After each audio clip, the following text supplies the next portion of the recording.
Hey everybody, so welcome back to the next top 10 favorites of each letter. Today is the letter N, and this is going to have a couple interesting ones on here. Again, I had to go with personal favorites, which I mean, technically I should be doing anyway, which I am, but still. And the first one is probably a prime example of that, and that is Napoleon Dynamite, a film that even I was surprised I did not remove from this list. It's just really funny and just really entertaining, and, you know, kind of always brings a smile to my face. I think I had a couple other more prestigious films, but at the end of the day, it's like, you know, you also have to ask yourself, like, well, if I come across this on TV, you'd be like, oh, that's really cool, then that's on. And then it's like, come across Napoleon Dynamite, I'm like, yeah, I'm going to leave it on. So, have to be honest. Now, the next one, it might be one you might maybe expect, and that is Lucio Fulci's The New York Ripper. Definitely one of his more intense films.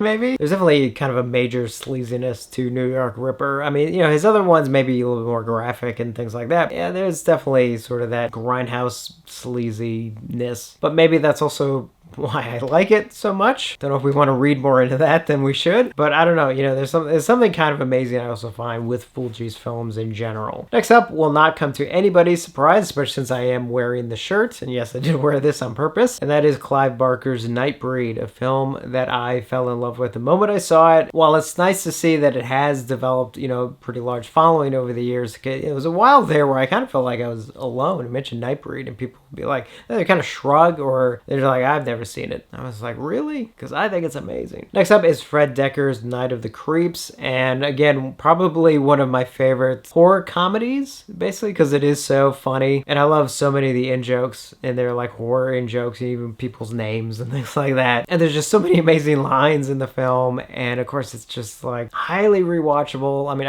again, I'll say that a lot, I'm sure. So yeah, that was definitely one that went on this list like early, and obviously didn't go anywhere. Next one is George Romero's Night of the Living Dead. I think sometimes people include this one just because they kind of feel like they have to, but not for me. I love Night of the Living Dead. I've watched it so many times. I mean, obviously Dawn is my favorite. Night of the Living Dead, I mean, even back in the day watching, you know, like the horrible public domain copies, one that works on so many levels. You know, if you want to read into everything and what it means, you can do that, or if you just want to take it on an entertainment standpoint, it works that way too. I mean, that's kind of, for me, that's also kind of the brilliant thing about George Romero, and also one of the amazing things about Night of the Living Dead. Next up is Kevin Tenney's Night of the Demons, one that is definitely become sort of a Halloween tradition in the fact that, you know, definitely in October anyway, I will watch Night of the Demons every year, and it is such a fun movie. It's sort of one of those films that, like, when it gets to be that time every year, I'm like, yeah, I can't wait to watch Night of the Demons. Next one will be obvious, and that is Nightmare on Elm Street. Now, I do love all the Elm Street film, I mean, basically, you know, all the Freddy films, and I am going to put the first film sort of as representation of my love of Freddy and Nightmare on Elm Street, but I still say that the first Nightmare on Elm Street is such an intense and incredible film. I mean, I still remember the first time I watched it, it scared the living daylights out of me, you know, when Freddy was truly terrifying. I think it's like, for me, like, I don't mind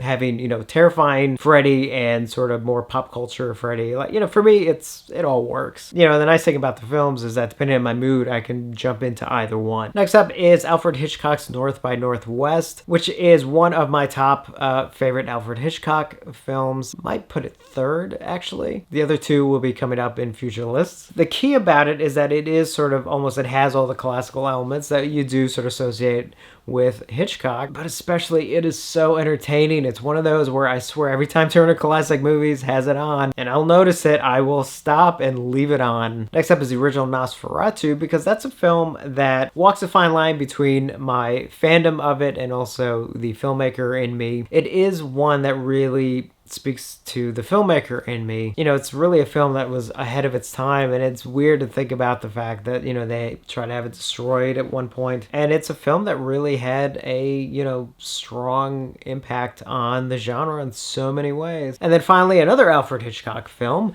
and that is Notorious, which I would probably put actually as a close fourth. Even though his earlier films had the MacGuffin, this was really one where, like, the MacGuffin kind of really came about. And of course, the performances in this film are just incredible. And some of the camera work, especially considering the time, is really just amazing. There's one shot specifically that I always love, and that's where there's a party going on and it's a wide shot and kind of moves in towards Ingrid Bergman, and we go in down into her hand, and then we get really close and we see that she has a key sort of hidden in her hand. It's an amazing moment on so many levels, from the story standpoint, but also from a technical filmmaking standpoint. And and of course that to me is also the genius of Hitchcock as well. One of the many reasons why I admire him as much as I do. So that's it for the letter N. Definitely let me know your picks. Obviously keep an eye out for the next one in this series, which will be the letter O. Definitely have some interesting ones on that one, as well as other videos that are not part of the top 10, which will be coming up shortly. And as always, thank you for watching, and I will see you on the next one.